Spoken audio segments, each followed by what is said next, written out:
सहेली।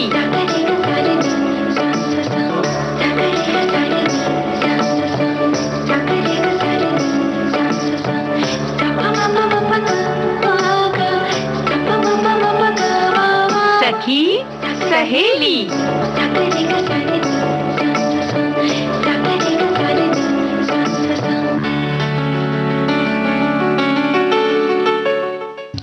सभी सखियों सहेलियों को मंजू द्विवेदी और सोनाली पाठक का नमस्कार। क्या हालचाल मंजू जी? बस एकदम बढ़िया, बिल्कुल मजे में हैं और थोड़ी धूप थोड़ी बरसात का आनंद ले रहे हैं और विविध भांति के साथ गीतों का आनंद तो हम ले ही रहे हैं। साथ ही हम सोच रहे हैं कि अब जो ये बारिश के दिन चल रहे हैं या और भी बारिश जब आएगी तो कुछ पौष्टिक नाश्ते बनाए जाए ताकि स्वास्थ्य अच्छा रहे।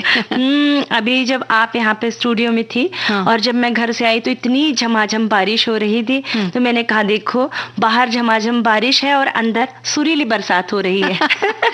संगीत की बरसात, सुरों की बरसात, गीतों की बरसात हो रही है ना। तो आज के विषय के बारे में हम बात कर लेते हैं। सबसे पहले तो जरा याद करो कुर्बानी के अंतर्गत स्वतंत्रता संग्राम सेनानी मनमथ नाथ गुप्ता की हम बात करेंगे जी। साथ ही एक बहुत ही ज्वलंत मुद्दा है कि बच्चों का बढ़ता वजन एक गंभीर समस्या। यानी पुराने जमाने में हम देखते थे कि बच्चे ऐसे मोटे दिखते ही नहीं थे ना, कि दुबले पतले हंसते खिलखिलाते तंदुरुस्त बच्चे दिखते थे। पर आजकल जो है आजकल मैदानी गेम से दूर हो गए हैं, मैदानी खेलों से दूर हो गए हैं, फिर खाने में भी जो है जंक फूड ले रहे हैं। इसके बहुत सारे कारण हैं। हमारे बहुत सारे श्रोताओं ने भी भर भर के कमेंट्स लिखे हैं। तो बच्चों का बढ़ता वजन एक गंभीर समस्या, इस विषय पर हम बातचीत करेंगे। बिल्कुल, ये जो समस्या है बड़ी गंभीर समस्या है। इसी के साथ एक और बात है जो सामाजिक मुद्दा है, वो है प्रेम विवाह का, कि इसमें अभिभावकों की सहमति होती है या नाराजगी होती है। कई ये जो बात है ये हर परिवार के लिए अलग तरह से लागू होती है, कोई परिस्थिति पर भी निर्भर करती है। बिल्कुल। तो ये भी एक मुद्दा है जो कि जिस पर सामाजिक तौर पर बात की जा सकती है कि भाई क्या करना चाहिए और क्या नहीं करना चाहिए, किन परिस्थितियों में प्रेम विवाह ठीक होता है और किन परिस्थितियों में प्रेम विवाह ठीक नहीं है। तो ये एक बात होगी। इसके अलावा पौष्टिक नाश्तों की बात तो हम कर ही चुके हैं। तो आप कौन सा ऐसा नाश्ता बनाती है जिसके बारे में आप ये सोचती हैं कि ये नाश्ता खा करके मेरे परिवार के लोगों की सेहत अच्छी बनी रहेगी, उनमें मोटापा नहीं आएगा और उनको पूरा पोषण मिलेगा? अगर तो वो लिख कर भेजिए। हाँ, आपके पास ऐसी कोई रेसिपी हो तो हमें लिख करके जरूर बताइए। और हम गाना सुन ले। बिल्कुल, एक गाना सुन लेते हैं।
दिल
सोनाली, मंजिल फिल्म का ये गाना हमने सुन लिया। सावन तो वैसे अभी आया नहीं है, लेकिन हाँ, रिमझिम बारिश जरूर हो रही है, लेकिन कहीं हो रही है, कहीं सूखा भी है। तो जहाँ हो रही है वहाँ अच्छी बात है, और जहाँ सूखा है, अभी जहाँ बारिश का लोग इंतजार कर रहे हैं, तो हमारी ये प्रार्थना है ईश्वर से कि भाई जहाँ बारिश नहीं है वहाँ थोड़ी बारिश हो जाए, सबको ये रिमझिम फुहारे भिगोए और सब इसका आनंद ले। और कहीं कहीं पर बारिश बहुत ज्यादा भी हो रही है, तो संतुलन में होना चाहिए ना। तो बिल्कुल ये संतुलित। और जैसे आपने बारिश की बात कही, तो हमने हमारे श्रोताओं को कहा था कि भाई पौष्टिक नाश्ते लिखकर भेजिए, तो हमारे साथी ने प्याज के पकोड़े, आलू के पकोड़े लिखकर भेजे। तो बारिश का मौसम है, पर हमें ठीक है पकोड़े खाना भी जरूरी है, पर बिल्कुल हमें सीमित मात्रा में खाना चाहिए। और ध्यान रखना चाहिए कि पौष्टिक नाश्ते ले, ताकि जो है हम स्वस्थ तंदुरुस्त रहे और बीमारियां जो होती है बारिश में उसका डटकर मुकाबला कर सके। बिल्कुल। अब हम बात करते हैं स्वतंत्रता संग्राम सेनानी मनमथ नाथ गुप्ता की। आपका जन्म 7 फरवरी 1908 को वाराणसी उत्तर प्रदेश में हुआ। मात्र 13 वर्ष की उम्र से ही आपने आजादी की लड़ाई में हिस्सा लेना शुरू कर दिया था। और वर्ष 1921 में वे बनारस के गडोलिया क्षेत्र में पर्चे बांट रहे थे, जिनमें बनारस के महाराजा द्वारा एडवर्ड प्रिंस ऑफ वेल्स के स्वागत समारोह के बहिष्कार का लोगों से आह्वान किया गया था। पुलिस आई तो वे भागे नहीं, बल्कि उन्होंने उसका डटकर मुकाबला किया। हाँ, वे पकड़े गए और 3 महीने की कारावास की सजा उन्हें सुनाई गई। जेल में उन्हें बहुत सारी यातनाएं दी गई। आगे चलकर मनमथ नाथ गुप्ता हिंदुस्तान रिपब्लिकन एसोसिएशन में शामिल हुए, जो एक युवा क्रांतिकारियों का समूह था, जिसका उद्देश्य ब्रिटिश राज को जड़ से उखाड़ फेंकना था। आगे चल के 9 अगस्त 1925 को मनमथ नाथ गुप्ता सहित बहुत सारे क्रांतिकारियों ने काकोरी के पास ट्रेन को रोककर सरकारी खजाना लूटा। गोलीबारी में कुछ लोग मारे भी गए। ब्रिटिश सरकार द्वारा आपको गिरफ्तार कर लिया गया। किशोर होने के कारण आपको मृत्युदंड नहीं दिया गया, बल्कि 14 वर्ष की कठोर कारावास की शिक्षा सुनाई गई। जेल से छूटने के बाद उन्होंने ब्रिटिश सरकार के खिलाफ लिखना शुरू कर दिया। वर्ष 1939 यानी कि 1939 में उन्हें फिर से गिरफ्तार कर कुछ समय के लिए अंडमान के सेल्युलर जेल में भेज दिया गया। उसके बाद उन्होंने आगे चल के विपुल लेखन किया। उन्होंने हिंदी, अंग्रेजी और बंगाली में लगभग 120 पुस्तकें लिखी। उन किताबों में उन्होंने क्रांतिकारियों के जीवन का वर्णन किया। देश की आज़ादी के बाद वे भारतीय सूचना और प्रसारण मंत्रालय में भी शामिल हुए। बिल्कुल, और वे अपने जीवन की अंतिम सांस तक सक्रिय थे। 26 अक्टूबर सन 2000 को 92 वर्ष की उम्र में उन्होंने अंतिम सांस ली। हम मनमथ नाथ गुप्ता को याद करते हुए उन्हें श्रद्धा सुमन अर्पित करते हैं। ऐसे बहुत सारे क्रांतिकारी हैं सोनाली, जिनका इतिहास में कई लोगों का नाम है, कई लोगों के बारे में तो शायद हम जानते भी नहीं, लेकिन उनका जो योगदान है उसे कभी भी भुलाया नहीं जा सकता, क्योंकि उन्होंने बहुत सारे कष्ट सहे और उनके कष्ट सहने की बदौलत ही आज हम आज़ाद हिंदुस्तान में सांस ले रहे हैं। और उनका ये जो बलिदान है ये कभी भी व्यर्थ नहीं जा सकता है। तो उन सभी को हमारा नमन, साथ ही मनमथ नाथ गुप्ता को भी हम नमन करते हैं और नमन करते हैं।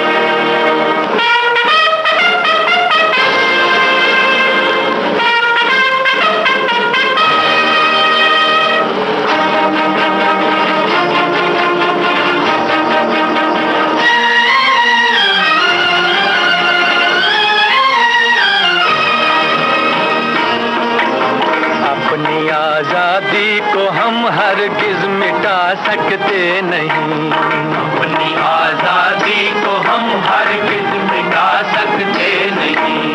सर कटा सकते हैं लेकिन सर झुका सकते नहीं, सर झुका सकते नहीं। हमने सदियों में ये आजादी की नेमत पाई है, हमने ये नेमत पाई है। सैकड़ों कुर्बानियां देकर ये दौलत पाई है, हमने ये दौलत पाई है। मुस्कुरा कर खाई है सीनों पे अपने गोलियां, सीनों पे अपने गोलियां। कितने वीरानों से गुजरे हैं तो जन्नत पाई है। खाक में हम अपनी इज्जत को मिला सकते नहीं, अपनी आजादी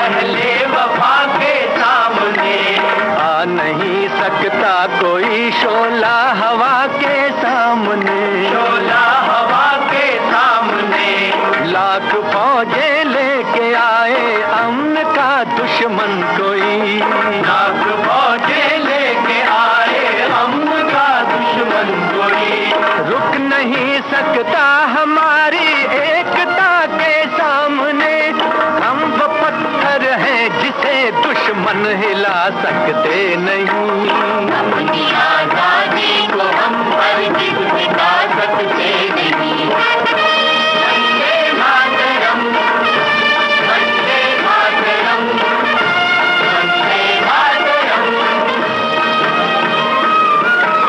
हम वतन के नौजवान हैं, हमसे जो टकराएगा, हमसे जो टकराएगा, वो हमारी ठोकरों से खाक में मिल जाएगा, खाक में मिल जाएगा। वक्त के तूफान में बह जाएंगे जुल्मों सितम, आसमां पर ये तिरंगा उम्र भर लहराएगा। जो सबक बापू ने सिखलाया भुला सकते नहीं, सर कटा सकते हैं लेकिन सर झुका सकते नहीं,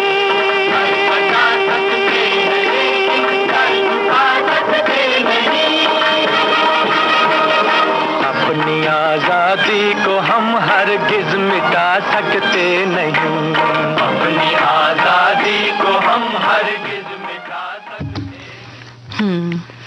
तो एक गंभीर विषय है कि बच्चों में बढ़ता मोटापा, इसको कैसे कंट्रोल किया जाए, क्या उपाय किया जाए या इसके कारण क्या है, इन सब बातों के मद्देनजर जो है हमने ये विषय लिया है। हमारे साथियों ने भी बहुत सारी बातें लिख भेजी है। लिखते हैं कि बच्चों में मोटापा, कुपोषण, पढ़ाई का बढ़ता बोझ और व्यवहार संबंधी समस्याएं, ये सभी बच्चों के विकास से जुड़ा गंभीर मामला है। ये समस्याएं बच्चों के शारीरिक, मानसिक और सामाजिक विकास को नकारात्मक रूप से प्रभावित कर सकती हैं।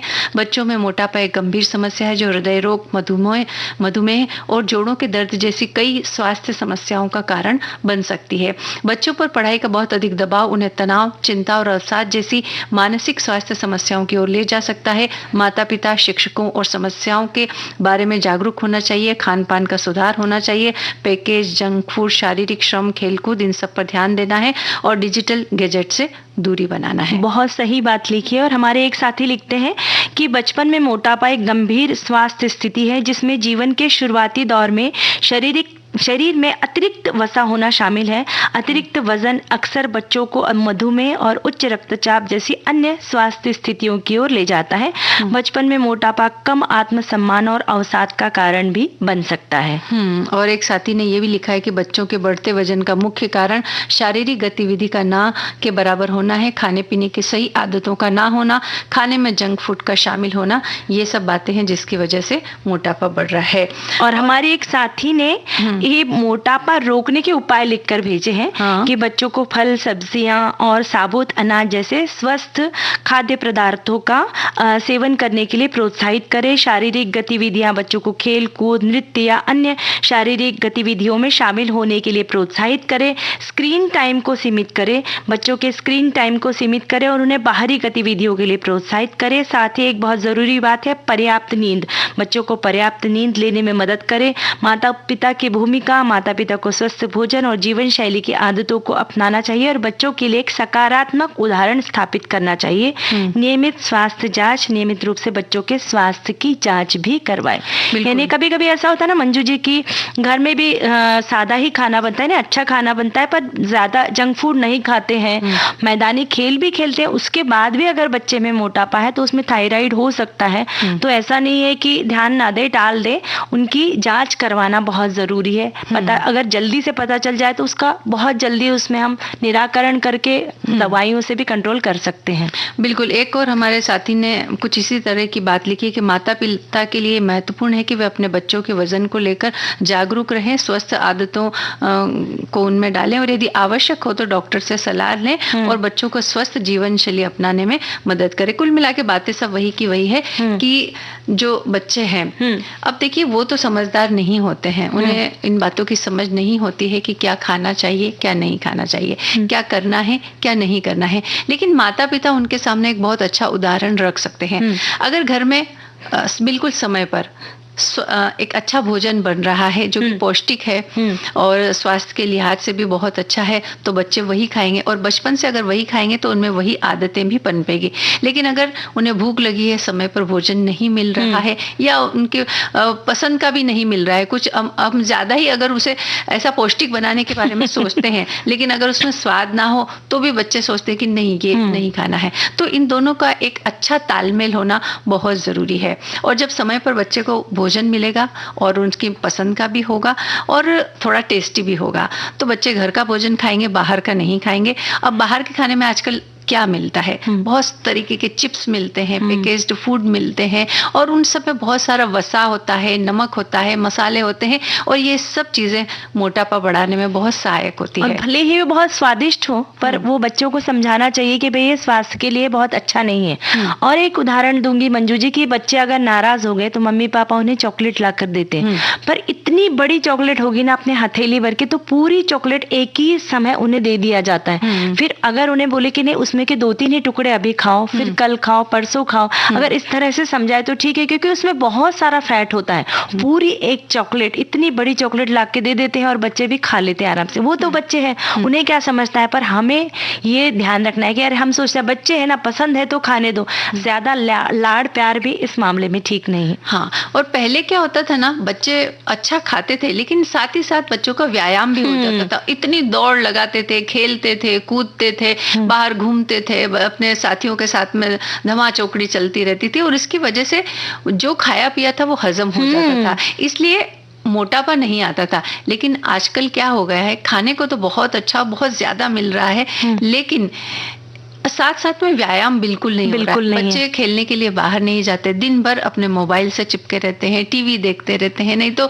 अपना कंप्यूटर मुंह के सामने लिए हुए बैठे रहते हैं। और यही वजह है कि उनके अंदर जो एनर्जी है बस वो ऐसी की ऐसी स्टोर होती जा रही है, और ये भी एक मोटापे का कारण बन रही है। तो ये भी हमें ध्यान रखना है कि बच्चे समय समय पर खेले कूदे, उनका शारीरिक व्यायाम हो, थोड़ा उन्हें सुबह के समय में थोड़ा व्यायाम करने के लिए भी आप प्रोत्साहित करें।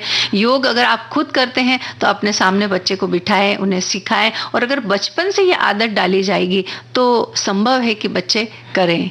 और मंजू जी, ये आपने बहुत अच्छी बात कही कि उनके साथ करें। अगर मम्मी पापा बोलते हैं कि भाई खेलो, व्यायाम करो, ये करो, तो बच्चे सुनेंगे नहीं, कि बोलेंगे हाँ आपके हाथ में तो मोबाइल है और हमें कह रहे हैं कि सिर्फ योग कीजिए। तो बच्चों के साथ खुद भी व्यायाम कीजिए, ताकि आपका देखा सीखी बच्चे भी व्यायाम करके फिट रह सकते हैं। देखिए, माता पिता ही तो बच्चों के लिए एक उदाहरण प्रस्तुत कर सकते हैं। हम बच्चों को अगर हम कोई काम हम खुद नहीं कर रहे हैं तो हम बच्चों को कैसे कहेंगे कि आप ये काम करिए और करना ही पड़ेगा, और वो क्यों हमारी बात मानेंगे अगर उन्होंने देखा ही नहीं है। तो इसके लिए हमें खुद एक अच्छा उदाहरण बनना पड़ता है उनके सामने। अगर हम करेंगे तो हमें देखते हुए वो अपने आप सीख जाएंगे, उतना नहीं तो कम से कम थोड़ा तो कर ही लेंगे।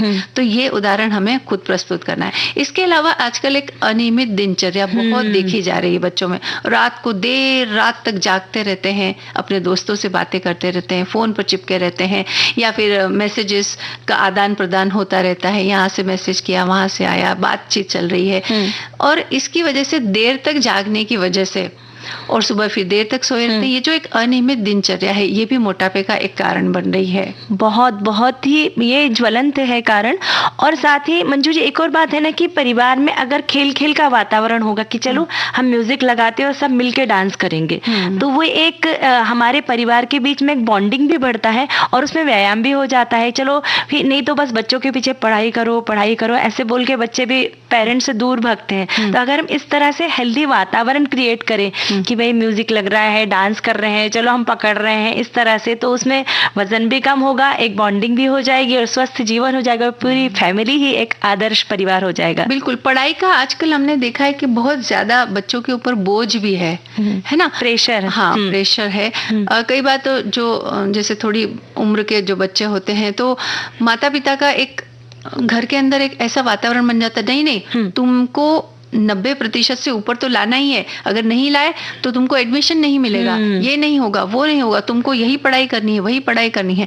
इस तरह का एक प्रेशर भी रहता है और बहुत सारी ज्यादा पढ़ाई का प्रेशर भी जब हो जाता है तो ये भी एक कारण हो जाता है कि बच्चे कुछ डरे सहमे से रहने लग जाते हैं या फिर उनके दिमाग पर उस चीज का असर होने लग जाता है और ये भी एक कारण बन जाता है उनके मोटापे का, क्योंकि वो सोचते हैं कि नहीं अब हमें कुछ नहीं करना, बस किताब पढ़े या ना पढ़े लेकिन माता पिता को दिखाना तो है हमें कि हम पढ़ाई कर रहे हैं और इस चक्कर में भी वो बैठे रहते हैं किताबें सामने लेकर और बैठे बैठे भूख तो लगती है। हाँ। फिर बैठे बैठे खाते रहे कि बगल में रखे चिप्स का पैकेट है, खा रहे हैं, देख रहे हैं कि पढ़ रहे हैं। मम्मी को भी लगता है कि चलो ठीक है पढ़ तो रहा है ना, कुछ तो खा रहा है तो खाने दो बच्चों को। ऐसा नहीं है, ये सब चीजों का जो है तालमेल रहे ना तो हमारी जिंदगी बहुत सुंदर होती है। चलिए, संगीत की भूख भी जो है ना एक वो हमें बहुत संतुष्ट करती है। एक गीत सुन लेते हैं फिर इस विषय पर और बात करेंगे। लकड़ी की काठी काठी पे घोड़ा, घोड़े की दुम पे जो मारा हथौड़ा, दौड़ा दौड़ा दौड़ा घोड़ा दुम उठा के दौड़ा।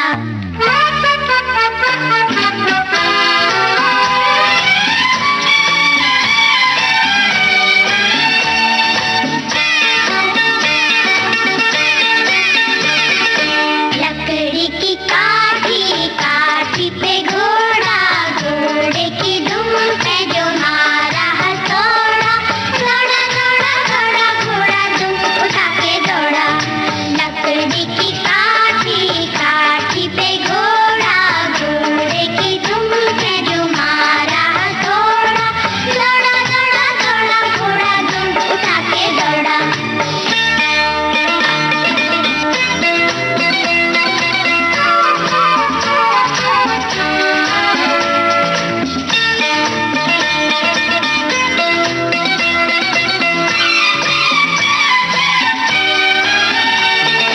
घोड़ा पहुंचा चौक में था नाई, घोड़ी जी की नाई ने हजामत जो बनाई। टकबक टकबक टकबक टकबक। घोड़ा पहुंचा चौक में था नाई, घोड़े जी की नाई ने हजामत जो बनाई। दौड़ा दौड़ा दौड़ा घोड़ा दुम उठा के दौड़ा। लकड़ी की काठी काठी पे घोड़ा, घोड़े की दुम पे जो मारा हथौड़ा, दौड़ा दौड़ा दौड़ा घोड़ा दुम उठा के दौड़ा।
मासूम फिल्म का ये गाना हमने सुना सोनाली, और बड़ी मासूमियत के साथ सब बच्चे एक साथ मिल करके कैसे खेलते हैं, और यही खेल कूद जो है बच्चों के विकास का कारण बनता है और मोटापा कंट्रोल में रहता है, यानी आता नहीं मोटापा। लेकिन एक और कारण है, आनुवंशिक कारण भी है। लेकिन ऐसा कहा जाता है कि जब हम शुरुआत से ही अगर हम योग प्राणायाम वगैरह करते हैं ना, तो अगर आनुवंशिक कोई समस्या होती भी है तो उसे काफी हद तक कंट्रोल किया जा सकता है। तो अगर ऐसे परिवार में कोई समस्या है तो बच्चों को शुरू से ही आप योग प्राणायाम के लिए जो है उन्हें प्रोत्साहित करें, ताकि अगर जो समस्या आ सकती है उनमें भविष्य में या है तो उसे कंट्रोल किया जा सकता है। एक और बात यहाँ कहना चाहते हैं कि जब हम पौष्टिक बच्चों को भोजन देने की बात करते हैं तो कई माता पिता सोचते हैं हमारा बच्चा जूस पिएगा, फलों का जूस पिएगा तो बड़ा अच्छा रहेगा।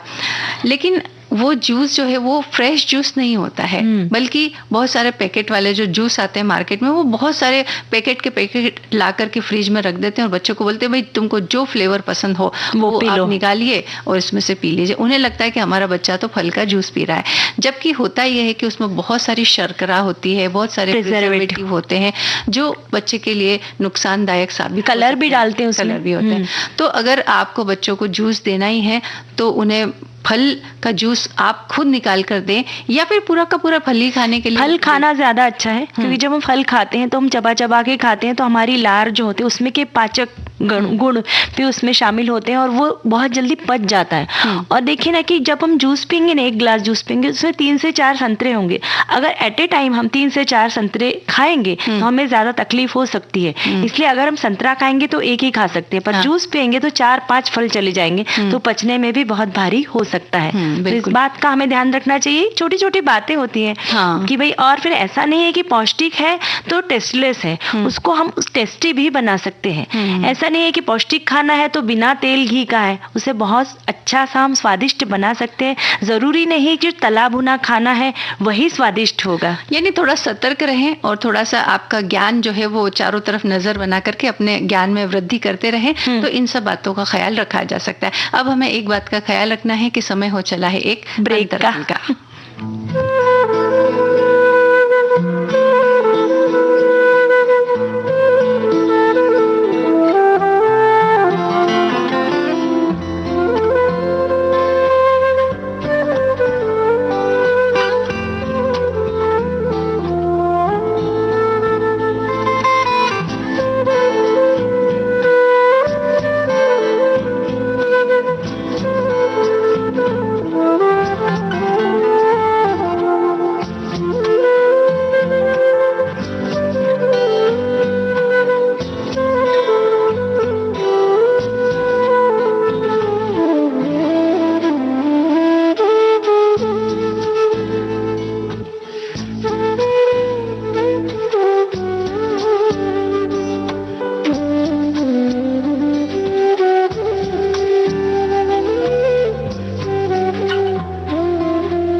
अंतराल के बाद हम फिर उपस्थित हो चुके हैं। कार्यक्रम है सखी सहेली, और अगला जो विषय है वो है प्रेम विवाह, अभिभावकों की सहमति या नाराजगी।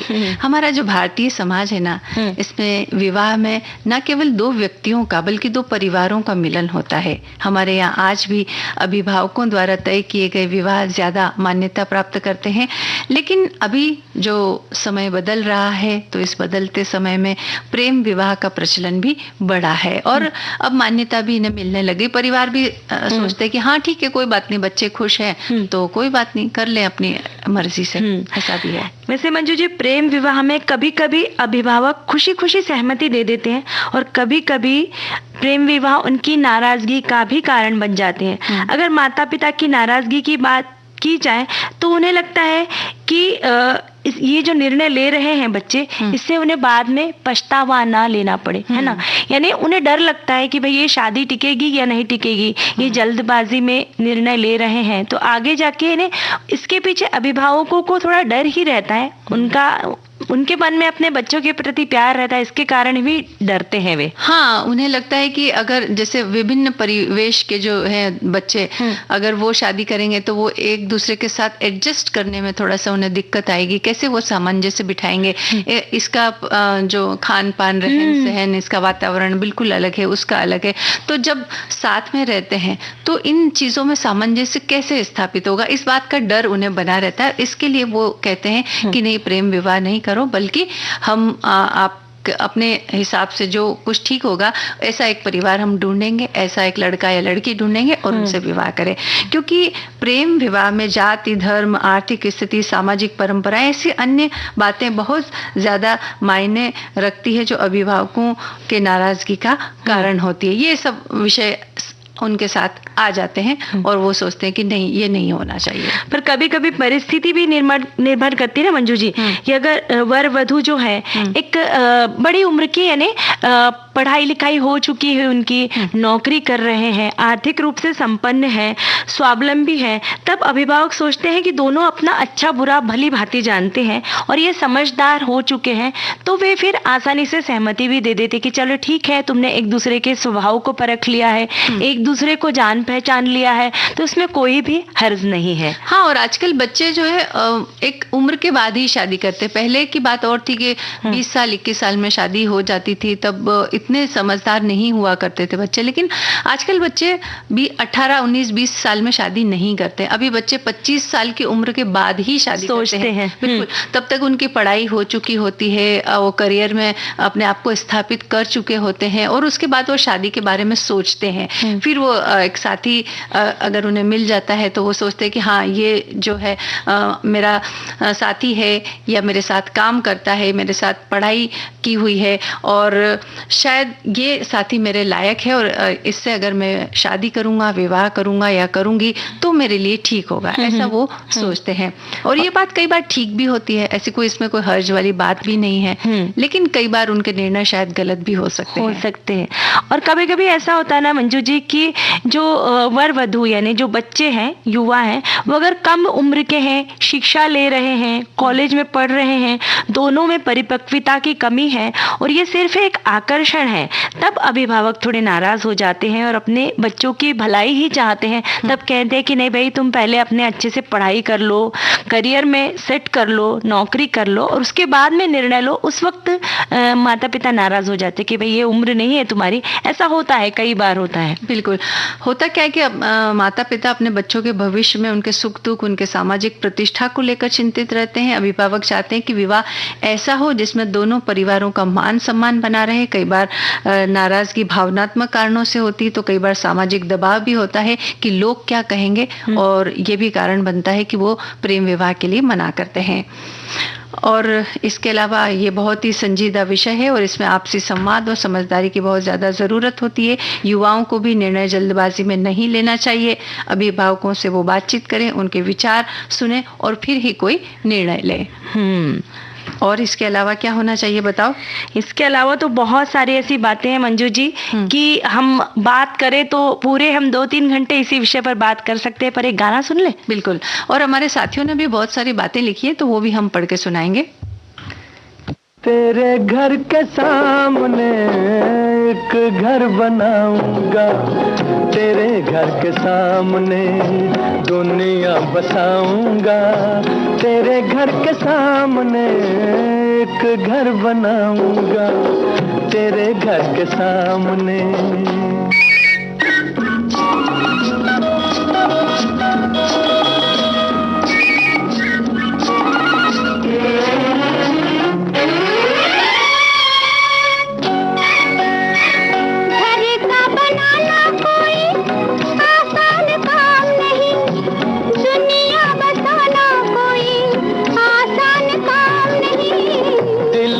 वफाएं हो तो तूफान किनारा है, बिजली हमारे लिए प्यार का इशारा है।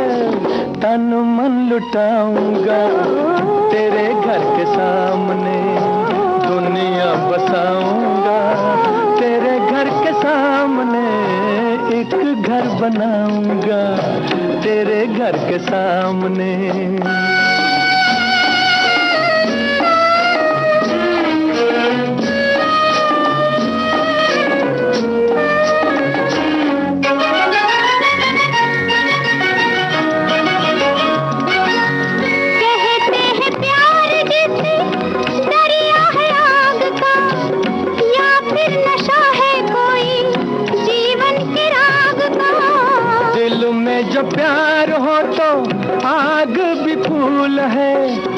सच्ची लगन जो हो तो पर्वत भी धूल है।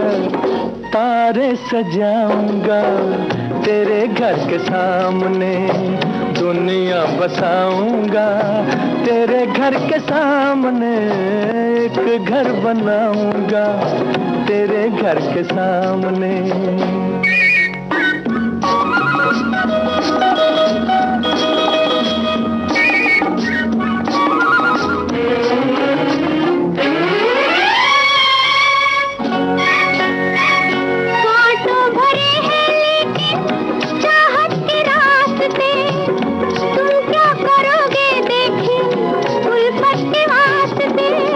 उल्फत में ताज छूटे ये भी तुम्हें याद होगा, उल्फत में ताज बने ये भी तुम्हें याद होगा।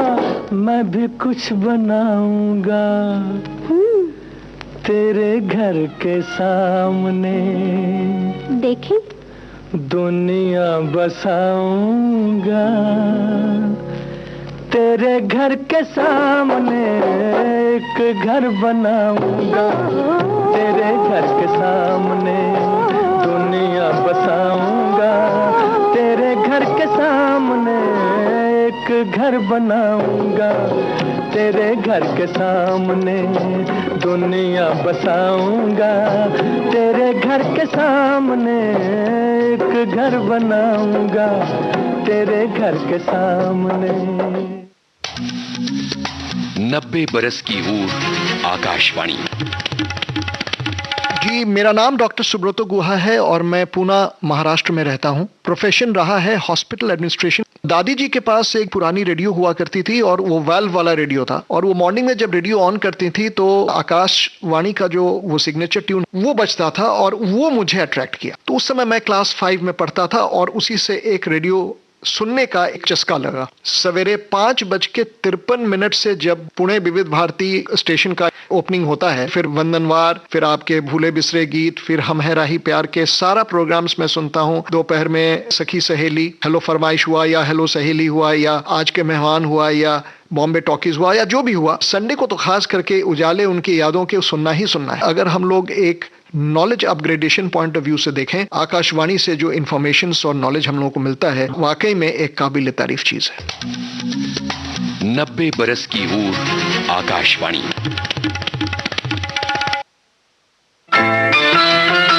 विविध भारती पर हर रोज दिन में 1 बजे विविध भारती की गीत माला आपके साथ। जन्म जन्म का साथ है तुम्हारा।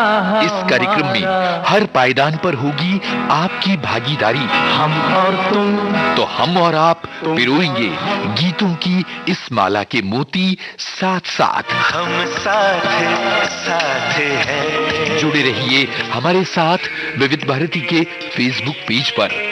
विविध भारती की गीत माला हर रोज दिन में 1 बजे। विविध भारती, आपका जीवन संगीत।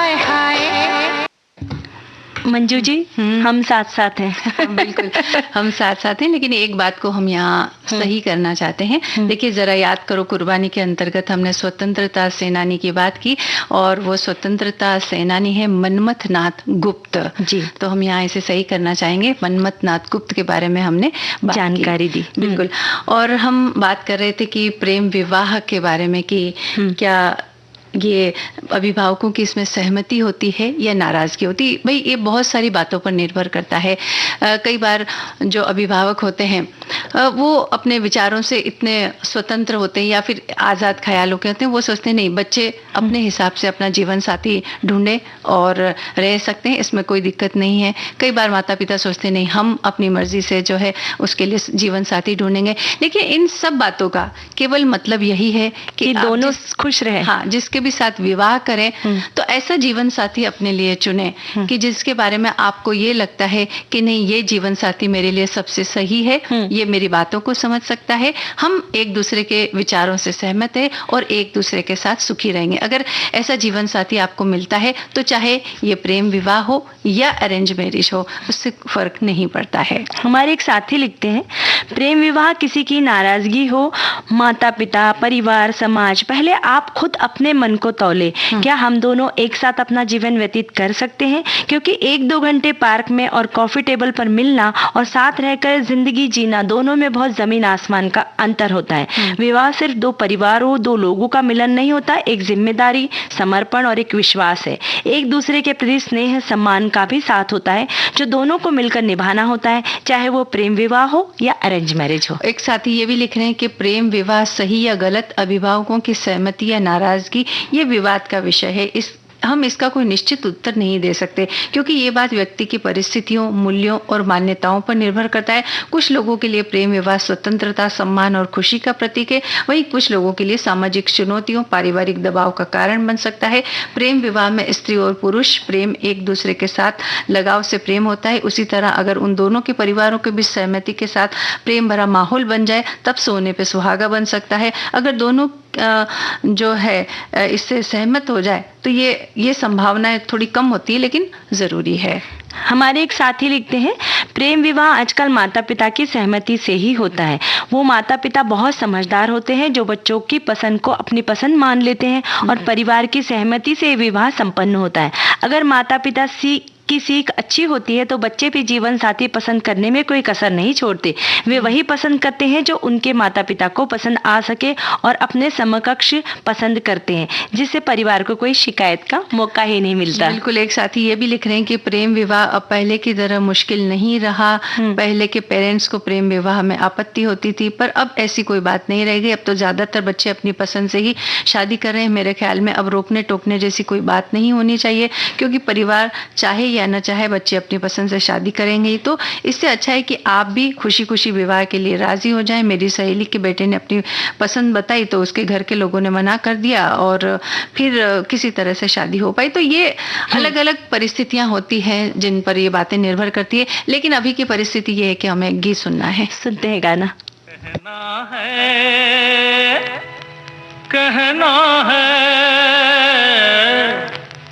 कहना है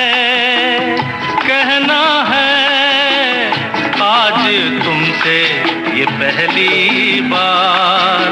ओ तुम ही तो लाई हो जीवन में मेरे प्यार प्यार प्यार। कहना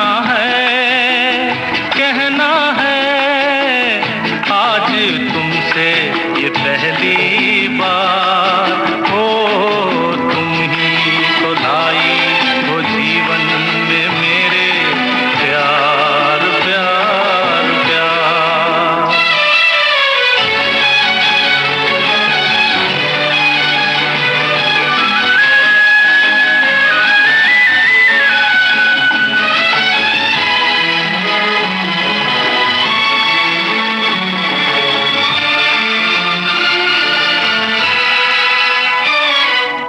तुमसे कहने वाली और भी हैं प्यारी बातें।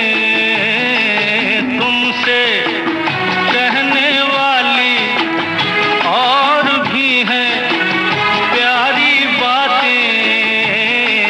सामने सबके बोलो कैसे कह दूं सारी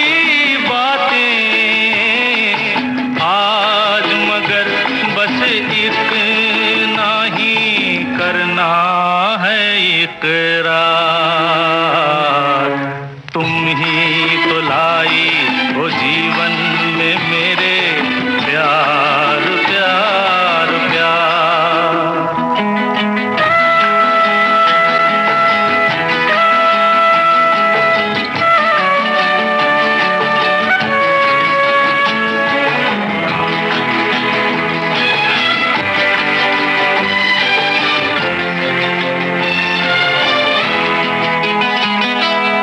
कब से दिल ने मेरे मान लिया है तुमको अपना। कब से दिल ने मेरे मान लिया है तुमको अपना। आंखें मेरी देख रही हैं जागते सोते ये सपना। मेरे गले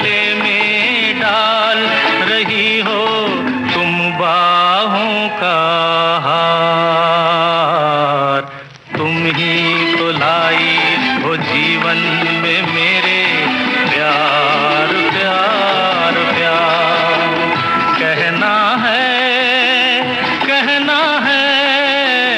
आज तुमसे ये पहली बार हो, तुम ही तो लाई हो जीवन में मेरे प्यार प्यार प्यार।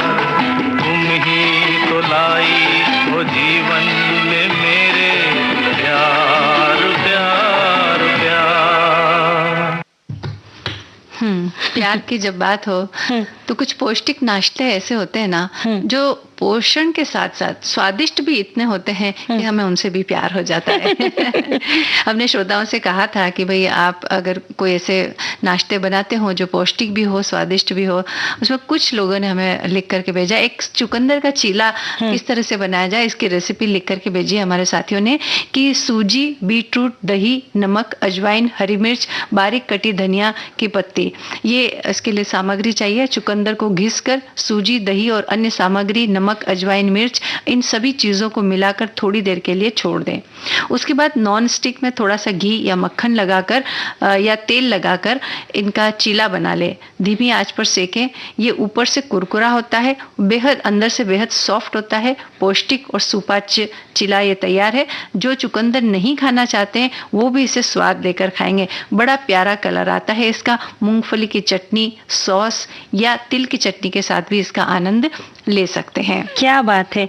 एक हमारे साथी ने पौष्टिक नाश्ता, इन्हें रात को एक बाउल में एक मुट्ठी चना, हरी मूंग, काबुली चना, मूंगफली के दाने और थोड़े बादाम भिगो दे। सुबह इन्हें पानी से निकालकर अच्छी तरह धो ले। फिर एक कढ़ाई में थोड़ा पानी, हल्दी और स्वाद अनुसार नमक डालकर धीमी आंच पर ढककर उसे पकाए। टमाटर, प्याज, नींबू का रस और चाट मसाला डालकर खाए। हाँ। और ये जो है ना मिश्रण, ये जो इन्होंने बताया, इसी को अगर अलग तरह से खाना है ना तो इसी को मिक्सी में से चला के उसका भी चीला बना के हम खा सकते हैं। हाँ। वो भी बहुत स्वादिष्ट होगा। वही मैंने पहले कहा ना मंजू जी कि जरूरी नहीं है कि बहुत उबला हो या ऐसा हो, वो स्वादिष्ट हो सकता है, बस उसे हमें टेस्टी बनाना हमारे हाथ में होता है। बिल्कुल। और ये जो इन्होंने स्प्राउट की बात की, बहुत तरीके के, जैसे कि मूंग हो गया, चना हो गया, मसूर हो गया, इन सबको हम स्प्राउट कर दें और मूंगफली के दाने को भी अच्छी तरह से गला करके एक उबाल ले लें उसमें। उसके बाद जब ये सारी चीजें तैयार हो जाए तो उसमें आप थोड़ा सा दही डाल दीजिए, थोड़े मसाले डाल दीजिए और ऊपर से एक बारीक सेव थोड़ी सी बुरका लीजिए, टमाटर, प्याज, ककड़ी, ये सब इमली की चटनी डाल दीजिए। देखिए ये सारी चीजें पौष्टिक भी हैं और इसके साथ साथ ये एक आपको जैसे चाट बन जाएगी, एक बहुत स्वाद भी अच्छा, स्वादिष्ट भी बनेगी और ये भी एक बहुत हेल्दी एक नाश्ता तैयार हो जाएगा। अच्छा, इसके अलावा हम चुकंदर की बात करते हैं। जैसे इन्होंने चुकंदर का चीला बनाने के लिए कहा है, तो ये तो खैर पौष्टिक है ही चुकंदर, तो इसका हम और भी कुछ बना सकते हैं। जैसे चुकंदर का सूप बनाया जा सकता है, एकदम लाल रंग का सूप होगा, लेकिन उसके साथ उसमें अगर आप मूंग की दाल भी थोड़ी डाल दें तो दाल और चुकंदर का ये जो मिश्रण होगा ये पोषण के लिहाज से बहुत ही एक शानदार एक कॉम्बिनेशन है और इसका आप सूप बनाकर पीजिए। तो जैसे वृद्ध लोग हैं, जो लोग ज्यादा चबा नहीं सकते या फिर जिनका डाइजेस्टिव सिस्टम है थोड़ा सा वीक होता है, तो उनके लिए भी ये सूप बहुत ही कारगर होता है और अच्छा होता है। इसके अलावा चुकंदर को घिस करके आप आटे में मिला करके उसके पराठे बना सकते हैं। चुकंदर को घिस करके आलू के मसाले में मिला करके हम उसकी टिकिया भी बना सकते हैं, कटलेट जैसे, तो वो भी स्वादिष्ट लगते हैं। यानी अनेक उपयोग हो सकते हैं, बस थोड़ा सा सोचने की जरूरत है। हाँ बिल्कुल, सोचने की जरूरत है। और हम रसोई घर एक बहुत बड़ी प्रयोगशाला होती है, इसमें से हम बहुत सारे प्रयोग कर सकते हैं। और जैसे फ्रैंकी की बात चली है, जैसे बच्चों को कुछ अलग तरह से दिया ना तो वो खुश हो जाते हैं कि 2-3 आटे मिक्स किए, जैसे कि चावल का आटा, गेहूं का आटा, जवार का आटा, बाजरे का आटा, उसमें थोड़ा सा बेसन डाल दिया, उन सबको गूंथ के अच्छे से उसमें अजवाइन, नमक, तिल सब डाल के उसकी रोटी बना के उसके अंदर सब्जी बना के उसे बीच में से रख दिया पूरी सब्जियों को। उसमें जो बच्चे नहीं खाते वो भी सब्जियां डाल दीजिए उसमें, और फिर उसमें थोड़ा सा पनीर कस करके डाल दिया, थोड़ा सा चाट मसाला डाल दिया, उसको ऊपर से फोल्ड कर दिया और तवे पे सेक लिया उसको घी से, तो जो फ्रैंकी तैयार हो जाएगी। बच्चे भी खुशी खुशी खा लेंगे। उसमें सारे आटे चले गए पेट में, उसके बाद में सब्जियां चली गई, तो पौष्टिक भी हो जाएगा जाएगा और दिखने में भी अच्छा दिखेगा और हेल्दी नाश्ता हो जाएगा। बिल्कुल। और सोनाली, हमारी जो पारंपरिक जो हमारे व्यंजन है, मैंने ये बात नोटिस की है कि वो जो हमारे पारंपरिक व्यंजन है वो हमें बहुत पोषण देते हैं। और वो जैसे हम जिस एरिया में रहते हैं, जहाँ रहते हैं, वहाँ के वातावरण को ध्यान में रख करके बनाए गए हैं कि आप गर्म वातावरण में रहते हैं या ठंडे वातावरण में रहते हैं या कहाँ आप रहते हैं, वहाँ कौन सी चीज बहुतायत में उगती है और वहाँ उपयोग करने से किस तरह से आपका स्वास्थ्य अच्छा रह सकता है, उस हिसाब से वो रेसिपीज बनाई गई है। तो उसका भी हमें उपयोग, पारंपरिक रेसिपी का भी हमें उपयोग करना चाहिए, या फिर उसी को थोड़ा सा मॉडिफाई करके, थोड़ा सा कुछ अलग करके और स्वादिष्ट बना करके उसका उपयोग अगर आप करेंगे तो ये पोषण के लिहाज से बहुत अच्छा होगा। जैसे अभी तुमने बहुत सारे आटे के बारे में बात की, महाराष्ट्र में भी एक ऐसी डिश बनती है ना, बहुत सारे आटे मिला लेते हैं और उसमें मसाले मिला देते हैं और फिर चाहे तो उसके अंदर थोड़ा सा ये जो चुकंदर है ये घिस करके मिला दे, थोड़ा सा गाजर घिस करके मिला दे और तवे के ऊपर उसको थाली पीठ कहते हैं। हाँ, उसे थाली पीठ कहते हैं। और वो भी थोड़ी कुरकुरी, बहुत स्वादिष्ट और स्वादिष्ट लगती है। और पोषण की तो बात ही क्या है, बस उसे बेलने की जरूरत नहीं है, उसको थोड़ा सा गीला भिगोते हैं, जैसे रोटी का गीले कपड़े के ऊपर थापते हैं उसे और फिर कपड़े के सहित उठा के उसे तवे पे डालते हैं। फिर उसमें 5 ऐसे उंगली से ही होल कर देते हैं, छेद करके उसमें थोड़ा थोड़ा तेल डाल के ढक के रखते हैं उसको और फिर पलट देते हैं दोनों तरफ से कुरकुरा करके। बहुत स्वादिष्ट लगता है वो। और हरी चटनी के साथ या फिर बटर के साथ में या फिर मीठी चटनी के साथ खा सकते हैं, बहुत अच्छा लगता है। और इसमें थोड़ा थोड़ा वेरिएशन हम खुद अपने हिसाब से कर सकते हैं ताकि उसका स्वाद भी बढ़ जाए, पोषण भी भरपूर मिले। तो यही मैं कह रही थी कि जो पारंपरिक जो व्यंजन है उन्हें भी हमें बढ़ावा देते हुए, उनका उपयोग करते हुए, उनके पोषण को भी हमें उपयोग लेना चाहिए। चलिए अभी गाना सुनते हैं।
तो सोनाली, अब घड़ी ने हमें इशारा कर दिया है कि आज इस कार्यक्रम को हमें यहीं पर विराम देना है।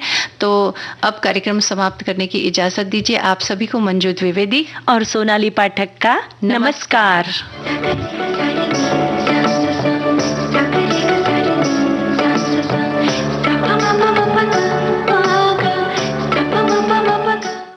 सखी सहेली कार्यक्रम की प्रस्तुतकर्ता अनुश्री पाठक।